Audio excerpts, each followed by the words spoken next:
Ibadah anak kelas kecil tanggal 8 November 2020. Rendah hati seperti Yesus. Shalom adik-adik. Apa kabar nih semuanya? Pasti luar biasa. Yes, adik-adik, sebelum kita memulai ibadah kita mau berdoa dulu. Mari kita berdoa.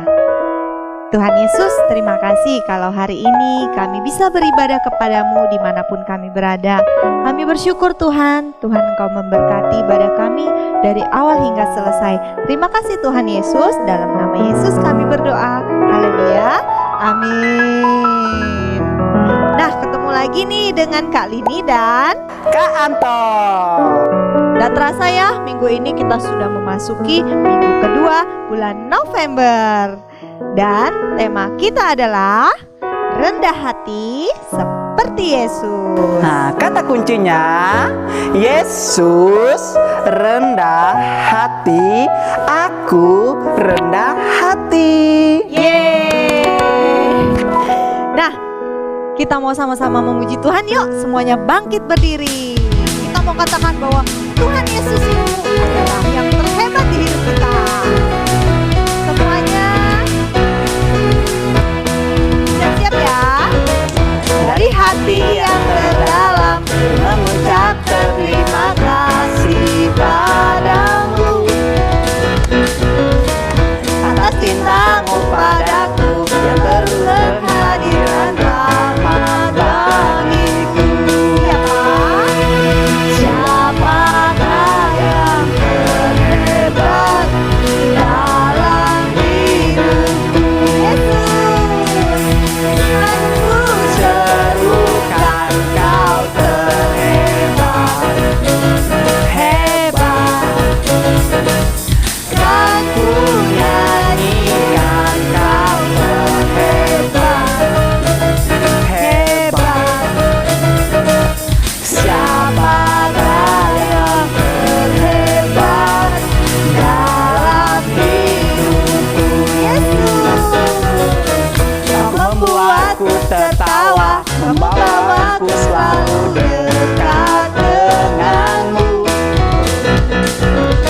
Kini hatiku bersorak karena masa depanku ada dalammu.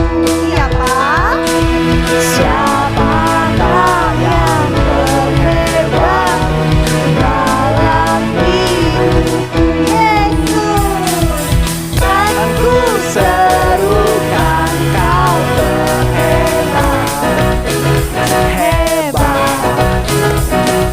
Kan ku nyanyikan kau terhebat, hebat.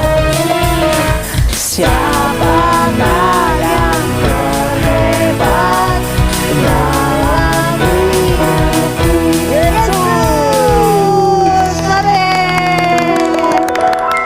wah, luar biasa. Tuhan Yesus itu memang yang terhebat di dalam hidup kita ya. Karena itu kita mau bersyukur sama Tuhan. Kita mau menaikkan segala pujian kita, hormat dan syukur kepada Tuhan. Yuk adik-adik, kita duduk diam, kita dalam sikap penyembahan.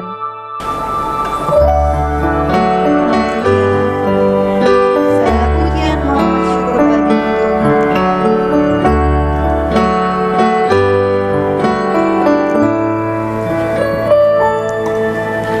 Segala puji, hormat juga syukur ku naikkan bagimu, karena cintamu yang tiada terukur, segenap hidupku bagimu. Segala pujian, syukur. Segala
Benar Tuhan, segala pujian, segala syukur dan hormat hanya bagi nama-Mu ya Tuhan.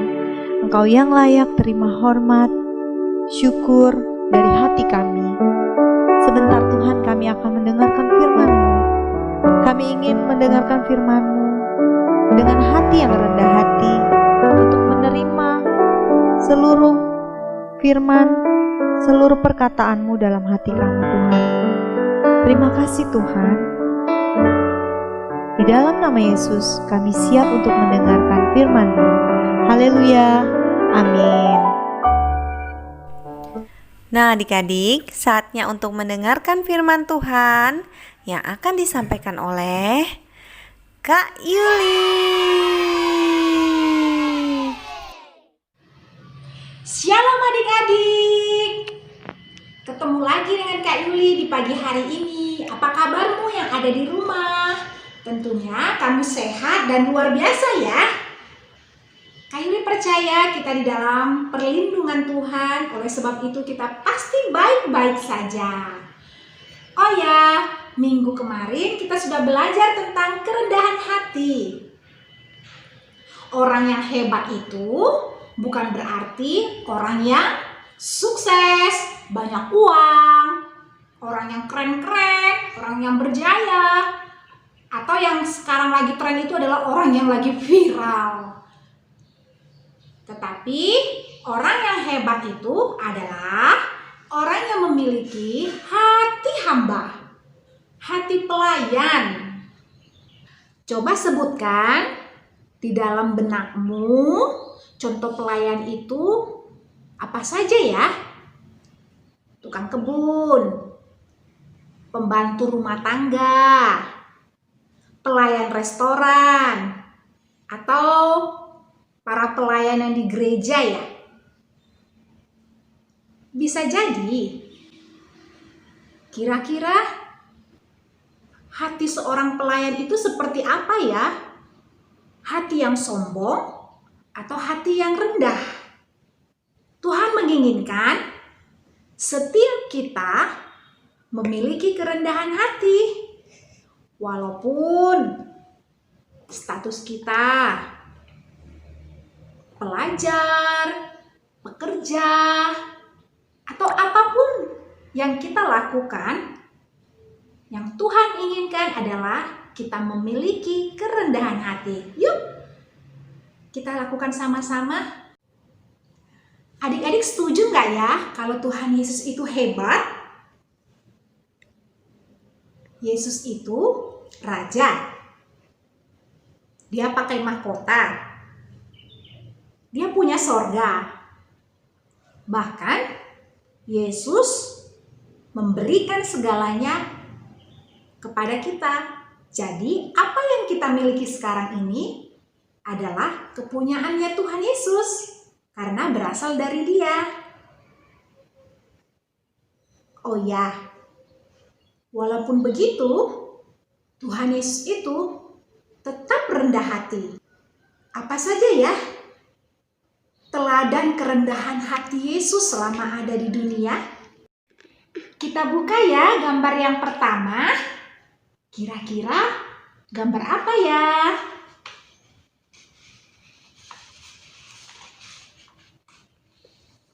Wow, gambar bayi. Seperti inilah ketika Yesus lahir ke dunia.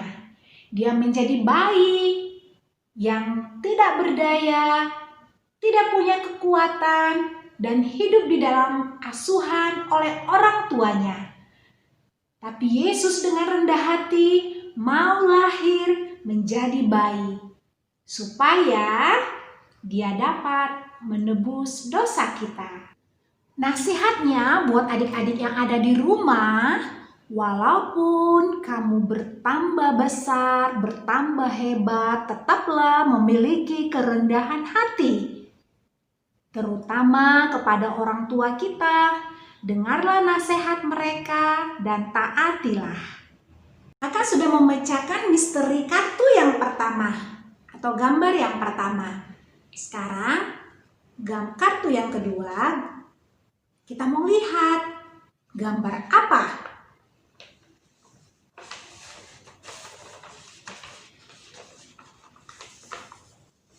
Lucu ya? Ini gambar domba. Tuhan Yesus rela lahir di kandang domba karena kerendahan hatinya. Kandang domba itu tempat yang tidak nyaman karena bau kotor. Tapi Yesus menerima rencana Bapa, lahir di kandang domba tanpa komplain, tanpa sungut-sungut, dan berbantah-bantah. Ini menunjukkan Yesus itu rendah hati. Bagaimana dengan kamu adik-adik? Bagaimana papa mama memberikan kamu fasilitas di rumah? Apakah kamu masih suka komplain? Sungut-sungut? Kita belajar rendah hati ya, dengan mengucap syukur untuk semua yang sudah diberikan. Saatnya kita memecahkan misteri dari kartu ketiga. Ini di dalamnya gambar bapak-bapak dan badannya pendek. Nah, kamu pasti tahu dia adalah Sakeus.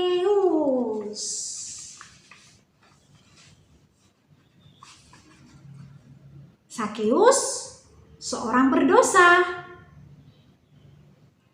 Tetapi Tuhan Yesus rela datang ke rumah Sakeus, makan bersama Sakeus, hanya untuk Sakeus bisa bertobat.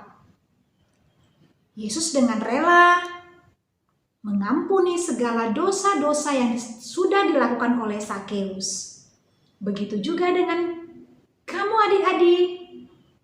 Kamu harus meneladani sikap Yesus yang mau berteman, bergaul dengan orang-orang berdosa. Kita boleh benci dosanya, tapi kita mengasihi orang-orangnya. Itulah yang Tuhan mau. Melayani orang-orang berdosa. Inilah kerendahan hati Yesus. Yuk kita lakukan. Kamu bisa melakukannya dengan mengampuni kesalahan kakak ataupun adikmu yang ada di rumah. Saatnya membuka gambar keempat. Kalau melihat gambar ini, kakak jadi terharu adik-adik. Karena ini adalah gambar Yesus sedang membasuh kaki murid-muridnya. Kaki murid-muridnya ini kotor sekali loh adik-adik. Karena zaman dulu orang-orang di sana hanya pakai kasut dan berjalan kaki untuk pergi ke satu tempat. Yesus membasuh kaki murid-muridnya itu sampai bersih. Ini menunjukkan kerendahan hati Yesus.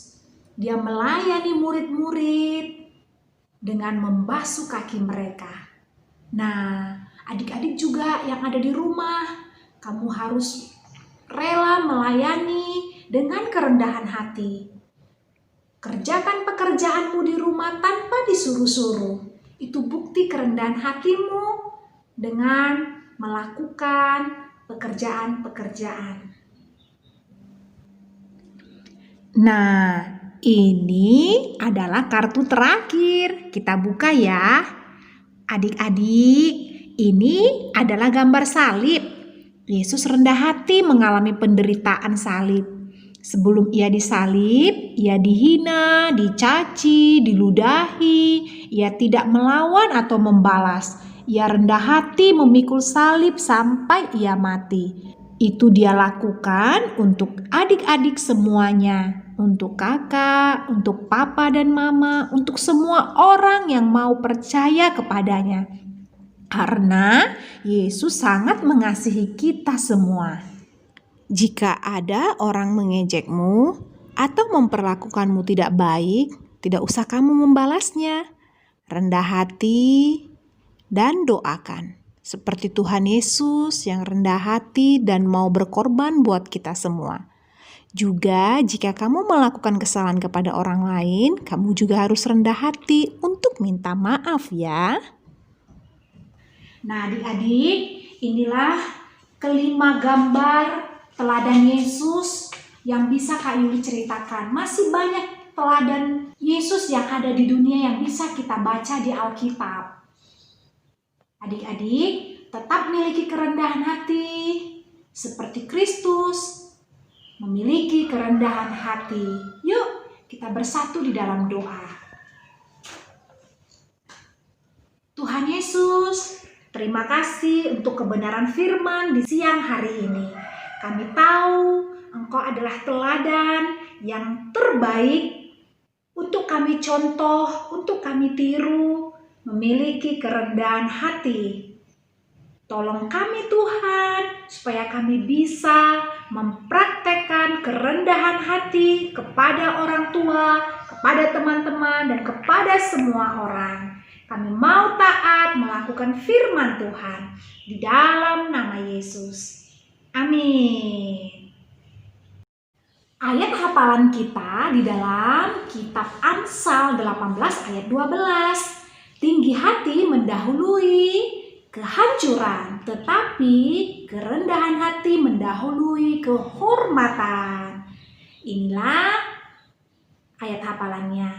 Sampai jumpa minggu depan adik-adik. Tuhan